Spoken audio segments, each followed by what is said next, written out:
पाहायचं आता कधी सज्ज होत असताना पाहायला मिळतो. समोर आपण पाहू शकता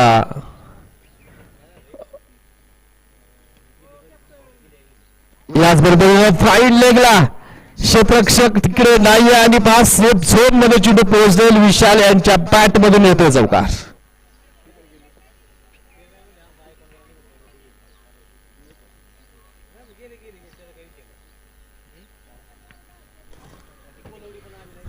धापलकावरती आता 31 क्षेत्ररक्षण करण्याचा ब्युरो संघाने निर्णय घेतला आणि याच बरोबर इथे मॅच फिनिश केली. 7 चेंडू आणि 14 धावा अपेक्षित आहेत या मॅच मध्ये जिंकण्यासाठी. इथून सामना फिरेल काय हे देखील आपल्याला पाहायचंय. तर स्ट्रायकिंग एंडला बॅट्समन आपण पाहू शकता. फलंदाज आपल्याला पाहायला मिळतात स्ट्राईकच्या दिशेनं विशाल अल्बर आणि ह्याच बरोबरीनं चेंडू सरळ पोहोचेल सीमारेखेच्या पलीकडे. 6 आर.